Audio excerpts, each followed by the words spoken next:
Er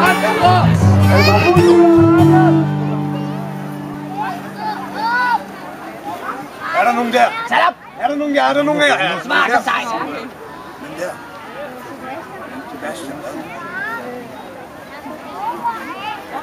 Annelise, 5. år med Barda. Ja. Kan du se en udvikling? Ja, det tror jeg nok, jeg kunne. Da jeg startede mit samarbejde med DR for 5 år siden, der havde vi et succeskriterie på et lille pilotprojekt, vi ville prøve af sammen. En kæmpe udfordring. Vores succeskriterie var på 1800 mennesker som publikum. Allerede det år, der fordoblede vi vores forventninger, og det var en stor succes. Og så har vi simpelthen brugt de sidste 5 år på at udvikle sammen. Og jeg vil sige, når du kigger ud over pladsen her, så er vi jo helt glade i låget af succes, men vi er nok også nået lige tæt på at drukne i vores egen.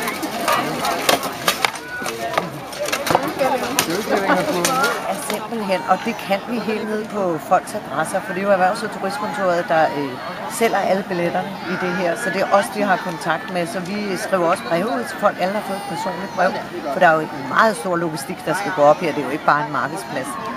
Og jeg kan fortælle, at som sædvanligt har vi godt og vel 20% fra Jylland, og det er helt oppe i Aalborg. Vi har rigtig mange gæster fra Aalborg i dag. Vi har gæster fra Skåne. Vi har Bornholmere på besøg. Og en masse fra de små sydfynske øer. Og mange af dem, det er så hyggeligt, fordi vi kun er 5 på turistkontoret, så kan vi kende vores kunder. Så vi kan simpelthen huske dem 5 år i træk. Så der er nogen, der burde have et mærke, der var lidt anderledes.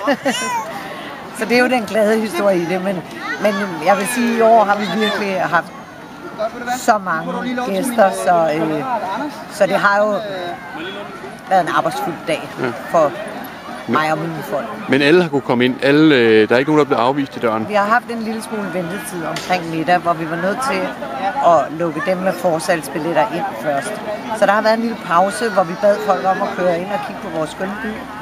Fordi vi simpelthen fik et kapacitetsproblem midt på dagen. Vi skulle lige have nogen ud for at få nogle flere ind.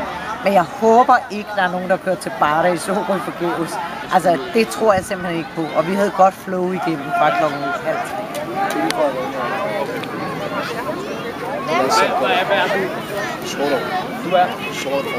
Sort år. De stande, du har, kommer de igen år efter år? Det er simpelthen et netværk, som jeg har bygget op og brugt lidt kræfter på personligt, vil jeg sige, fordi det er et helt specielt miljø. Rollespilsmiljøet er jo frivilligt, det er foreningsliv, og det er nok lidt specielt. Det kan man næsten regne ud, hvis du har gået og filmet lidt på alt det, der sker. Og de var skeptiske i starten, fordi de forbandt måske ikke tv-serien Barda lige med deres foreningsaktiviteter. Så vi har brugt 5 år på at lære hinanden rigtig, rigtig godt at kende, og jeg vil sige, at for hvad man kan kalde venskab, så tror jeg, at Facebook vil flest af dem, og det er vores måde at kommunikere med hinanden på og holde hinanden til. Og efterhånden, så er vi faktisk rigtige venner. De er glade for, det, som de siger, det er nok Danmarks største træf, hvor de også kan få lov at komme ud og vise verden, hvad det egentlig er, de kan. Og der findes faktisk ikke andre.